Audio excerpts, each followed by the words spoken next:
Hello guys, welcome back to my channel, or welcome if you are new here. If you are new, my name is Allie. I have two young kids. I have a son who is a little over 2 and a daughter who is about to turn 11 months old. And I make mostly a lot of motherhood and lifestyle content on my channel, a lot of vlogs and tips and advice, things like that. So if that's something that you watch or are interested in, I would love to have you subscribe. And in today's video, I'm going to be talking all about having two kids under 2. I'm going to share all of my 2 under 2 essentials and just tips and tricks to make your life a little bit easier and how to survive and enjoy having 2 under 2. My videos do tend to get a little chattier and longer, so grab yourself a cup of coffee and also feel free to put this video in a faster speed so that you can get through it a little bit quicker. But yeah, I feel like I have a lot of helpful tips and advice and products for all of you moms who are expecting to have 2 under 2. So like I said, I do have 2 young kids. Their age gap is just barely 17 months. My first had just turned 8 months old when I found out that I was pregnant with our second. We didn't plan on having kids this close in age. Our second one was a sweet little surprise, and thank God she was, because their age gap is amazing. I love it so much. As hard as it is, having kids this close in age can really have a lot of pros to it as well. I mean, there's definitely a lot of hardships about having kids this close in age too, but it's also really, really sweet and fun to watch them grow up together. And once your second one is like out of the newborn phase, it feels like it just gets a lot easier because they are on a very similar page and in a similar phase a lot of the time. So they end up liking a lot of the same toys and activities, and they can really occupy each other. You know, I don't have anything to compare it to. I don't know what it's like having a larger age gap, but for me personally, I love this age gap. I think it's fantastic. I wish I could continue to have kids this close in age, although I don't think my body could handle it. But anyway, I made a big long list of things that I wanted to talk about, so I'm gonna be referring back to my little notebook here. And I want to start off talking about the essentials and the products that have been really helpful for me with 2 young kids, and then I'll move on to the tips and tricks and advice and ways to make your life easier and whatnot. I'm gonna have all of these products linked down below too if you want to check anything out or try anything. One of my first products that I highly recommend, I wish I had it here to show you, but I'm actually loaning it to a friend who has a newborn, but it is a Lovevery Baby Soothe shirt. And if you haven't heard of this, it's basically like a tank top that has a baby pouch in it. It's like a little kangaroo pouch shirt. I'm a huge baby wearer. I'm gonna talk about some wraps and baby carriers here in a minute, but what sets this one kind of aside and what's really great for like a fresh little baby, you can just put it on, wear it all day, and then you can put that baby in and out super easily. You can be completely hands-free holding your baby, but also if you need to take them out for a little while, you're not gonna have like a whole wrap or a baby carrier on you. Like, I was just putting her in and out of this shirt all day long, and it was so easy. It's just always there, and I would just toss her in. I mean, I wore this thing like every day. It's also great because you can just breastfeed while they're in there. It was so easy. I loved this shirt, and that's why I'm like loaning it out to a friend, because I'm like, you need this. As much as I love that shirt, it is a kind of short-lived product because your baby is gonna get bigger and they're gonna grow out of it probably within those first 4 to 6 weeks. I do still think it's 100% worth it, but you know, you're gonna have to move on to something else after that once they get a little too big for that shirt. And so I want to talk about some of my other favorite baby carriers and kind of in the order that I like to use them. When you're graduating from the kangaroo pouch shirt, I love to go to a baby wrap. This is my Solly baby one that I used with Ren. You guys have probably all seen a baby wrap before. Once you get the hang of these, they are so easy. I just felt so secure and comfortable with this. Like, I felt like I could bend over, I could do so many things, be completely hand-free. I never felt like I needed to be like holding on or anything. But once again, your baby's gonna grow and gonna get a little bigger, a little heavier. I love to move on to this wrap, which is by the same company that makes the Soothe shirt. And this is the Lovevery Baby Carrier. This one really mimics a wrap, like the Solly Baby wrap, but it is a little bit more structured like a carrier. So this thing is quick and easy to put on, but it's gonna provide a lot more support for a bigger baby. But you can see it's just like a really soft, flexible, like easy fabric. It's very pretty on, which I appreciate, unlike some big bulky baby carriers. And then my final baby wrap that I really like is the ring sling. Once again, it's so fast. You're not fidgeting with very many things. There's like a bit of a learning curve at first, but once you figure it out, it's quick. And I really liked that I could wear her on my side, on my hip, and I still do often. Those are all of my wrap baby wearing preferences. And the next thing I have on my list is the Angel Care bath seat. It's funny because I actually put this product in my baby products I regret buying video after I had my first. I hated this for one baby. It didn't make any sense for one baby because there are holes in it. So in order to use it, you have to fill your bathtub up pretty high in order to like have your baby submerged underwater, and it just felt so silly and so wasteful. But for two babies and you're already giving your toddler a bath and you're already filling the tub, it's perfect for two. That way you can bathe them both at the same time. I also wanted to show my diaper bag because I did upgrade my diaper bag once we had a second baby, just to have a bag with a little bit more room. I probably could have made my other one work, but I'm an overpacker. I'd rather have too much than not enough. So this is my big old diaper bag for two kids. This is from Amazon. It's very affordable, but it's also just so great. It's backpack style, which you need if you have two kids because your hands are gonna be so full. I really like this one. I have a whole video of like what I carry in my diaper bag for 2 under 2, so I will link that if you guys wanna check it out. For 2 under 2, I think it is essential to have a double stroller. If you have a bigger age gap, maybe your toddler is at the stage where they don't need to ride in a stroller anymore, but I think that 2 and under age group, it's really necessary and so helpful to have a double stroller. I have an entire video about our double stroller. We have the Mockingbird single to double stroller and we absolutely love it. It was so amazing when we had the toddler seat and just the car seat on there, being able to have both, but now that they are both in toddler seats, you can face them so many different directions. It's just really awesome. You just have to have a place where you can strap your toddler down and not be chasing both at once, you know, like a double stroller has been such a necessity for us. Also, sound machines. I talk about sound machines all the time, but these are just a game changer, especially when you have two, because you're gonna need to be drowning out some serious sounds. I can't show you right now because it's in my son's room, but in his room, we have a Hatch Baby sound machine, everybody's favorite sound machine. It's great. He still uses that for nap time and bedtime. This is the one that we keep in our bedroom with our daughter. This is a Dream Egg sound machine. These are just from Amazon. They're so affordable. I can't recommend these enough. They have like 10 different white noise options, so you can find one that works for you. I really like a lower pitched white noise, so I like that that has the option on here. And this one can be portable as well. We usually just keep it plugged in her room, but if you need to take this on the go with you, you can, which is really nice. It's great for traveling. In addition to that, a portable sound machine is a must, especially for like napping on the go. I always found that like I had to be taking my toddler to go do something right in the middle of her nap, and so being able to put this like in her car seat with like the car seat cover, she slept so well with this thing. Or if I know she's gonna need to take a nap in the car, like going somewhere, this is really great. It was so helpful to have a sound machine for our toddler, especially when his sister was a tiny newborn and she was up crying all night long. It never disrupted his sleep because he had a sound machine kind of drowning that out,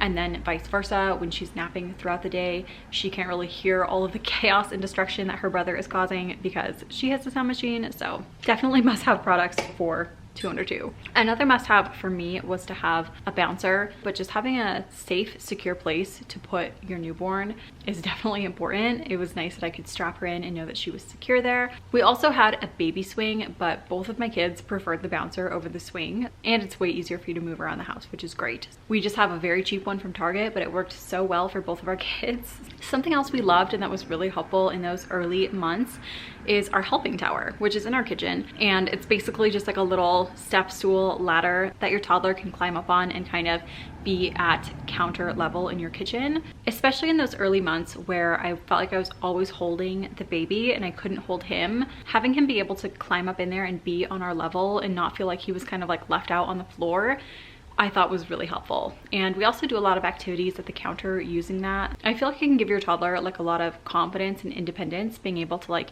climb up there and be up there with you. So I found that really helpful. For your second baby too, you're gonna need to get all new nipples for your bottles if you're gonna be doing any bottle feeding. That's something I never really thought of, was having to like replace your nipples, but they do kind of like break down and get a little bit gross. So you'll need to buy all new fresh nipples for your bottles, and then also all new pacifiers as well. You don't want to reuse old pacifiers with your new baby because they also just like break down and it's just not sanitary. And then also if you are going to be doing any pumping, it's good to swap out all of your pump parts too. The last thing on my essentials list is not a super necessary product for everybody, but it's been really great for us, and that is a slumber pod. If you haven't heard of a slumber pod, it's basically like a blackout tent that goes over the top of your baby's crib or pack and play. It basically creates just like an ideal sleep environment. And we use this on our younger baby's crib because she is in our room. It really depends on your room situation. If you have a nursery for both kids, amazing. I am so jealous of you. But if you are dealing with like room sharing and just needing your baby to have like a little bit of separation and like separate space, the slumber pod has been really helpful for us for that reason. The last thing on my essentials list also kind of ties into some tips and advice, and that is to have a yes space for your toddler. I think I read a parenting book once that was like, a yes space is somewhere where like if you put your baby there and then accidentally got locked out of your house, that you would not be nervous and you know that they would be okay. For us, it's our toddler's room. It's just completely baby proofed. There's nothing really that he can get into that would be unsafe for him. He could definitely cause some mischief in there, but there's nothing that's unsafe for him, nothing that's like off limits, if you know what I mean. I feel like toddlers generally, and especially once they're becoming an older sibling, are gonna hear no, no, no a lot. And so you want them to have a space that is a yes space, where there's no like, no, don't do that, don't do this, don't touch that. It's just like everything is good to go for them. So that could be like a room, like his room, or maybe you have like a gated like play area or a playroom or something like that. Obviously this is not feasible for everyone's house, just depending, but if you can create a really safe, confined yes space, I think it's really important and helpful for that transition at least. So moving on to some of my tips and advice and survival tricks and things. I think how your transition from 1 to 2 kids goes greatly depends on how your 0 to 1 transition went. I've said this a million times, but for me, my transition from going 0 to 1 was so hard. That shift into motherhood really like rocked my world, and it was not easy. It took a long time for me to kind of adjust to my new role, to my new life. And so going from 1 to 2 was a breeze for me. It was easy peasy. And I think it's because my world was already rocked. My lifestyle had already changed. It was really not changing that much, adding another baby to my plate. But I know that that's not everybody's experience. I know a lot of people who have a really easy time adjusting to 1, and then when they have 2, that is their like world rocking moment. So I think it just depends. But also your threshold for what you can handle, it changes really quickly, and you just get used to it a lot faster than you think. I remember being pregnant with my second and feeling like having 1 was such a handful. I thought it was so much work. I felt like I hardly had any time to like do anything. And then now having 2, I'm like, holy cow, having 1 was so easy, and I just didn't realize. Like your threshold for like what you can handle just changes. It can be hard to find your groove at first, but you will get there. But you also have to majorly adjust your expectations for what you can handle and what you can accomplish. My expectations for a clean house now versus when I had 1 or no kids is totally different. You know, my house is a lot cleaner when I had 1 kid or no kids than it is now, but you know, I've just had to kind of adjust my mindset on like what's acceptable and what I can handle. A major piece of advice that I recommend, if you can, is to buy things in pairs so that they each can have their own, or so that you at least have 2 of certain items that you know that they're both gonna want. I made a mistake of buying a little like car key toy at I think like Home Goods or something, and I was like, oh, it's fine, they'll just share it. No, I should have gotten 2.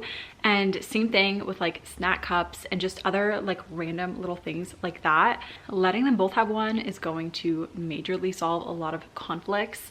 Although it is good to teach taking turns and things like that. There's a time and a place for everything, but if you can buy certain things in pairs, it's going to make your life a lot easier, and you're going to have a lot less fighting over things. I cannot recommend baby wearing enough. I really did not utilize baby wearing enough with my first. With my first, I struggled with him napping so much. He was a 30-minute napper, which is very normal, but very annoying. And my second baby was the same way, but like I just could not handle the 30-minute napping. When I had 2 of them, it was too much work. And so she took so many of her naps in my wrap with me. But when they're in the wrap, they'll usually nap for hours, like pretty much as long as you'll let them. Man, that girl was attached to me for like the first 4 months of her life, probably even longer. Even if they're not asleep, like you just need to be hands-free when there's a second one. There's so many things you need to be doing for them that just having your baby attached to you so that they're not screaming and crying is going to make your life so much easier. You're going to be able to accomplish a lot more. I would be putting my son down for his nap, reading him books, changing his diaper, all with my baby strapped to me. So I don't know how I could have survived the first like 5 months of her life without baby wearing. It really is a game changer. And on the topic of naps, I highly recommend that you can try to manipulate their schedules in order to make their naps line up. My son was already only taking 1 nap a day by the time his sister was born, but you better believe that she was napping at the same time he was every single day that it was possible. I needed that for my sanity, to have at least a little while of peace and quiet with nobody screaming or needing me. Even if she was asleep in the wrap, having them both asleep at the same time and just being able to like relax for a minute is huge. I would go to lengths of waking her up early to make sure that she would be tired enough again at nap time. Like I would manipulate their schedules to make sure that they both slept at the same time. If that's too much for you, you know, it's fine. But I just knew that that time was so important for me that I would do whatever it took to like make sure I got it. Do what you can to make sure those naps line up, because it really will make your life a little easier. And something I did with my first that I felt was really helpful once my second came along, we did almost no screen time at all with my son until his sister was born. And probably like a few months after she was born is when we started implementing screen time with him. This was helpful because not only did it make him an incredible independent player, he can play and entertain himself with toys for hours. He has so much imagination. He's so creative. He will just like find ways to play and doesn't need to be constantly entertained by me. But then when we did start doing a little bit of TV here and there, it was an amazing tool for us to use, which, you know, we never did screen time before, so I don't really have anything to compare it to. Like, I don't know if he would have been so interested if he had been watching all along. Maybe he would. But it was really helpful for me that like if I needed to go be in the room putting her down for a nap for 10 or 15 minutes, that I could put on a little show for him and he would be really entertained. He would be quiet. I knew he wouldn't be getting into anything because he would be like really focused on getting to watch that show that he's like never seen before. So it's mostly helpful because I do think that he learned how to entertain himself independently so well by not ever having TV to like distract him in his early life. If you don't want to use screen time as a tool for that, or like times when I don't want to use a screen to occupy him, I have a few different boxes around the house that are filled with kind of like special toys that he doesn't see very often that I'll bring out in like times of desperation. This was like really helpful early on when I was like nursing a baby constantly and he like wanted to be like climbing all over us. And now a lot of times when I'm putting her down for her nap and he's awake, I will get one of these like boxes out for him and it will like keep him very entertained. One of these boxes is literally just filled with like miscellaneous household items that are like really interesting for him to like explore and check out. And then I have another box in his closet that's kind of filled with like out of rotation toys that he doesn't see very often, that are more like focus on type of toys. I switch out what's in those every now and then too, to just keep it fresh and interesting. That way when I do bring that out, he's really interested in it and it like serves its purpose. We are one of those families that uses our changing tables. I feel like everybody I see on YouTube like does not use a changing table. They just like change diapers like all over the house. And I think because our house is so small, we have just always used our changing tables for both of them. We have a changing table for each of them. But we do like to keep diapers in both of their sizes in both changing stations. That way, if you have to do a diaper change at the same time and you're in that room, you have both diaper sizes that you need and you don't have to like be running back and forth. You just are like fully stocked everywhere. Both my kids are actually in the same diaper size now. They both wear a size 5. That makes life so easy that I just have to buy one size diaper. I can put it everywhere and it fits them both. But when they weren't the same, it was really helpful to just have both sizes in both places.